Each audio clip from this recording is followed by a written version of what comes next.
अस्सलाम वालेकुम, welcome to Harvard academy. Dear aspirants, आप हार्वर्ड एकेडमी के मुख्तलिफ कोर्सेज स्पेशली CSS और PMS और वन पेपर, इवन अब आप वन पेपर के एक सिंगल पेपर में भी एडमिशन ले सकते हैं। इसी तरह से ये पेपरा रूल्स हैं और जो गवर्नमेंट रूल्स हैं जैसे कि रूल्स ऑफ बिज़नेस है, सेक्रेटरीट इंस्ट्रक्शंस हैं, इस तरह के तमाम कोर्सेज़ अगर आप किसी सिंगल सब्जेक्ट में इंटरेस्टेड हैं तो वो भी आप ज्वाइन कर सकते हैं हार्वर्ड एकेडमी के प्लेटफॉर्म से। उसके लिए आपको हमें व्हाट्सएप पे कांटेक्ट करके अपनी इंटेंशन का शेयर करना होगा। दूसरे नंबर पे अब हम चलते हैं पेपरा रूल्स 2004 अमेंडेड टू जुलाई 2023। काफ़ी सारी एडिशंस के बाद जो हम कवर कर रहे हैं, लास्ट लेक्चर तक हमने डेफिनेशंस को कवर कर लिया था और अब हम बहुत इनोवेटिव वे से अपने कोर्स को इस तरह से लेके चल रहे हैं कि थ्योरी को कम पार्ट लेके चलते हैं और उसमें से जो मुमकिन क्वेश्चंस बन सकते हैं और आप कंसेप्चुअली चीज़ों को ग्रिप करेंगे तो उस पर हम ज़्यादा फोकस किए हुए हैं। तो जो ऑलरेडी आप लोगों की तरफ से फीडबैक था ज़बरदस्त था, तो हम मिलकर ही इस कोर्स को एक अच्छे तरीके से कवर कर सकते हैं। टीचर ने सिर्फ गाइड करना होता है, हेल्प करनी होती है जितनी वो कर सकता है, बाकी डिपेंड करता है स्टूडेंट पे कि वो कितना उसके ऊपर मेहनत करते हैं, कितना सीरियसली वो अपने नॉलेज को इंसेप्ट करते हैं या कितने वो लर्निंग माइंड के साथ बैठते हैं। तो 50% बहुत ज़्यादा भी शेयर दे दें डेडिकेशन के हवाले से टीचर को तो वो 50% ही बनता है और बाकी जो 50% होता है वो स्टूडेंट के एंड पे होता है। अगर वो बहुत अच्छा भी टीचर पढ़ा ले, स्टूडेंट टाइम ना दे या स्टूडेंट अपने लर्निंग माइंड के साथ ना बैठे, डेडिकेशन के साथ ना बैठे, तो ये इंटरेक्शन सक्सेसफुल कभी नहीं हो सकता। आज हमने 3 सेक्शन पढ़ने हैं। सेक्शन 2 तक ऑलरेडी हमने बात कर ली। सेक्शन 1 जो था डेफिनेशन के मुतालिक था। 2 में ये क्लैरिफाई किया गया था कि जो डेफिनेशंस यहाँ पे कवर कर ली गई हैं उनका मानी वही होगा और अगर कोई वर्ड ऐसा जो बाद में यूज़ किया जाए और उसके यहाँ पे डेफिनेशन में ऐड नहीं है तो वो जो पेपरा के ऑर्डिनेंस में ऑलरेडी टर्म्स डिफाइन है तो वो मानी इसका आपने अप्लाई करना है। अब हम आज के सेशन में सेक्शन 3, सेक्शन 4, सेक्शन 5 बहुत ज़्यादा लेंथी नहीं है, लेकिन यहाँ से एम्बिगुअस किस्म का अगर एग्जामिनर क्वेश्चन बनाना चाहता है तो वो सेक्शन 3, 4, 5 में से कोई ना कोई यहाँ से बन सकता है। फिर उसके बाद हमने क्विज़ सॉल्व करनी है जो कि आपकी शो करेगा कितनी डेडिकेशन है। अगर आप सारे क्वेश्चन का सही तरीके से आंसर करते हैं इट्स मीन कि आप 100% डेडिकेटेड हैं और टॉपिक को आप आसानी से ग्रिप कर रहे हैं। Let us move toward our regular session. Section 3 scope and applicability. कोशिश करें कि आप जो सेक्शन वाइज उनके टॉपिक का जो मेन थीम है वो भी याद करें। जैसा कि सेक्शन 3 का स्कोप एंड एप्लीकेबिलिटी है, इसमें स्कोप और एप्लीकेशन की बताया गया है। Save as otherwise provided these rules shall apply to all procurements made by all agencies of the federal government. यहाँ पे ये बात कंप्लीट हो जाती है कि ये जो रूल हैं तमाम गवर्नमेंट के इदारे जो प्रोक्योरमेंट्स करते हैं उन सब पे अप्लाई होता है।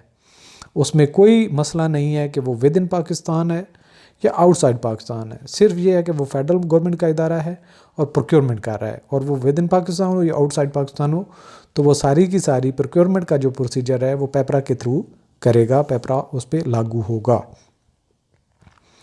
अब सेक्शन 4 प्रिंसिपल्स ऑफ प्रोक्योरमेंट, यानी कि उसूल क्या हैं जो आप ख़रीदारी करते हैं, परचेज़ करते हैं, प्रोक्योर करते हैं। प्रोक्योरिंग एजेंसीज़ ये वो होते हैं इदारे जिन्होंने कोई चीज़ लेनी होती है। वाइल एंगेजिंग इन प्रोक्योरमेंट्स, जब वो परचेज़ कर रहे होते हैं, shall ensure that the procurements are conducted in fair and transparent manner. किस चीज़ को इंश्योर करना होता है, ये अक्सर क्वेश्चन होता है। That the procurements are conducted in a fair and transparent manner, ये इम्पॉर्टेंट है जो टर्म। उसमें एफिशिएंसी एंड प्रोडक्टिविटी भी कहा जा सकता है, उसमें कोई और भी टर्म यूज़ की जा सकती है, लेकिन आप जो गवर्नमेंट का इदारा चीज़ परचेजिंग कर रहा है या प्रोक्योरमेंट्स कर रहा है तो उसने इंश्योर क्या करना होता है, that procurements are conducted in a fair and transparent manner. The object of the procurement brings value, जो चीज़ आप ख़रीद रहे हैं वो क्या करती है, brings value for money to the agency. कौन सी एजेंसी, प्रोक्योरिंग एजेंसी, जो इदारा चीज़ ख़रीद रहा है तो वो प्रोक्योरिंग एजेंसी को वैल्यू फॉर मनी लेके आता है। And the procurement process is efficient and economical, और ये ओवरऑल जो प्रोसेस होता है ये क्या होता है, एफिशिएंट और इकोनॉमिकल होता है। अगेन से हम गो थ्रू कर लेते हैं। Procuring agencies while engaging in procurements shall ensure that the procurements are conducted in a fair and transparent manner. The object of the procurement brings value for money to the agency and the procurement process is efficient and economical. 3 जगह पे question बनते हैं। Ensure करना है transparent और fair manner से वो purchasing हो। इसके अलावा जो ऑब्जेक्ट है वो किसको, प्रोक्योरिंग एजेंसी को वैल्यू फॉर मनी ला के दे।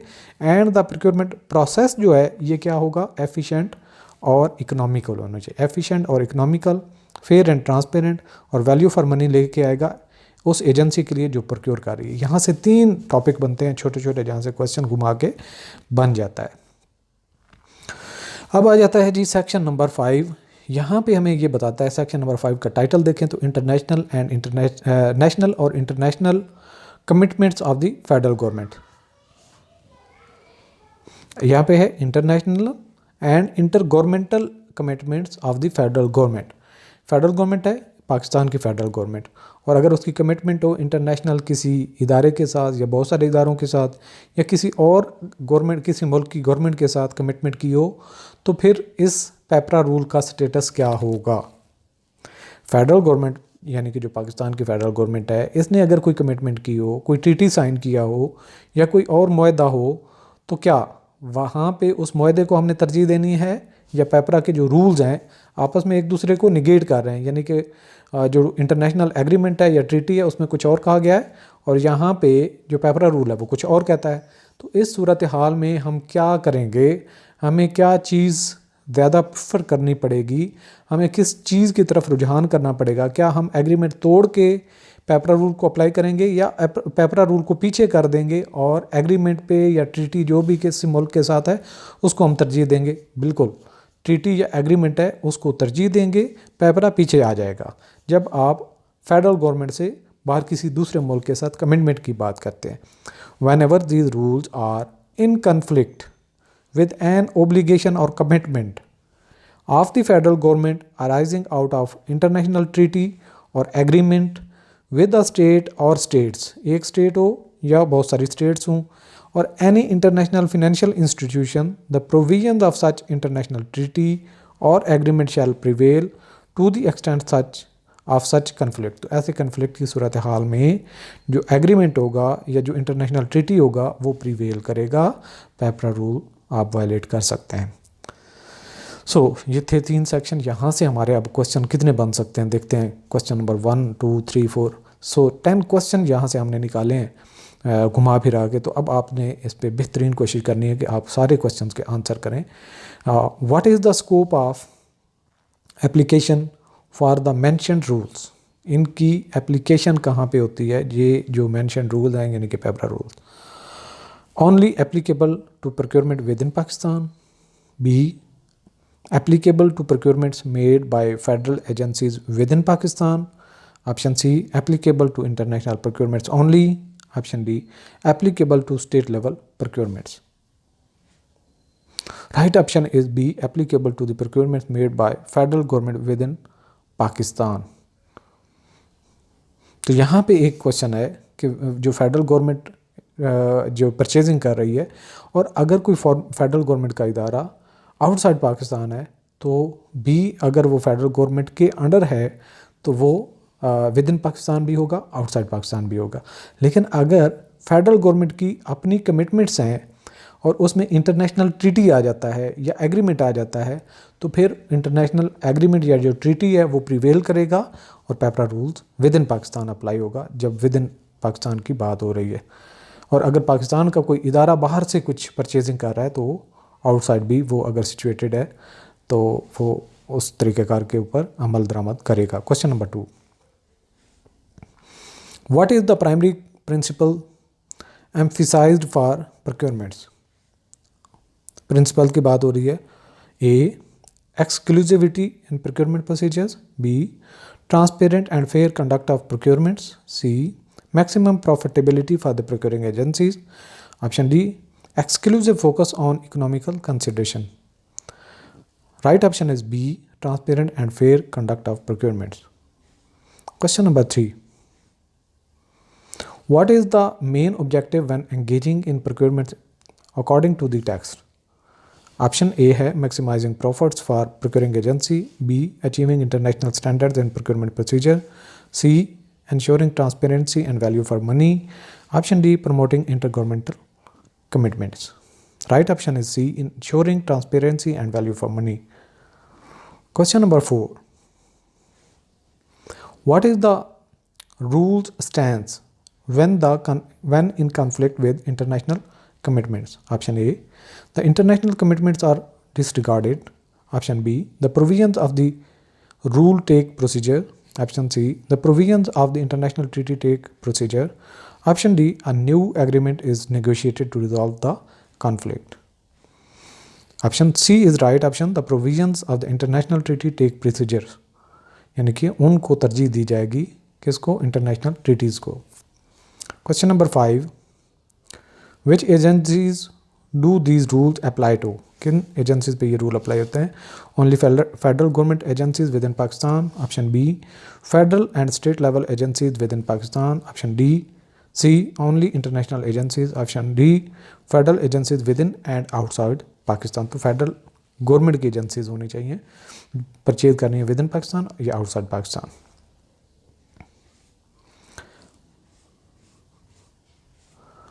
So right option is federal agencies within and outside Pakistan.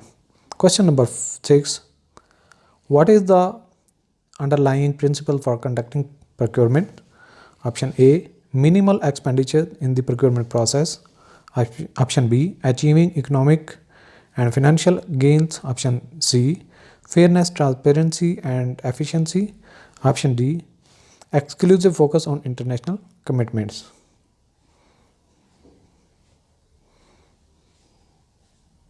Right option is fairness, transparency and efficiency.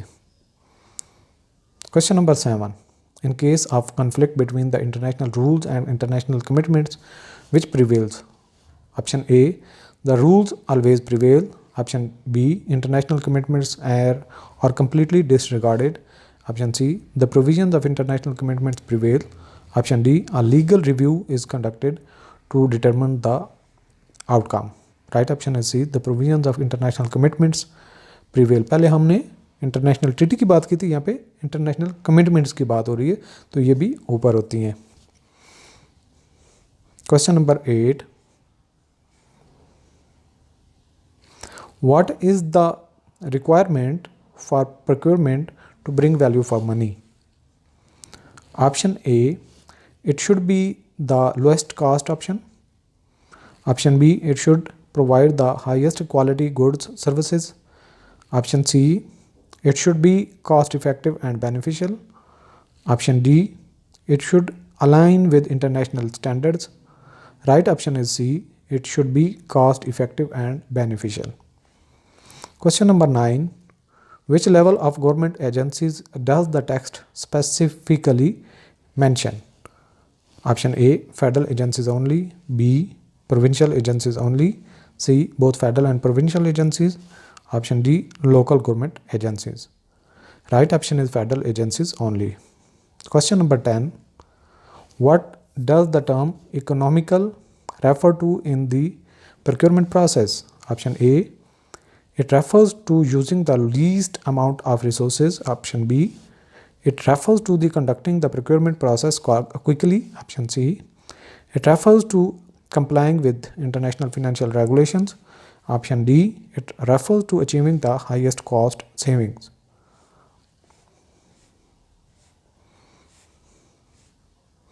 Right option is A, it refers to using the least amount of resources. So आज का session यहाँ पे हम conclude करते हैं. Complete session join करने के लिए आप हार्वर्ड एकेडमी के वेबसाइट विज़िट कर सकते हैं, और इसके अलावा आप हमारे चैनल का परमानेंट हिस्सा बने और इसको प्रमोट करने में आप हमारी हेल्प करें. Thank you. अल्लाह.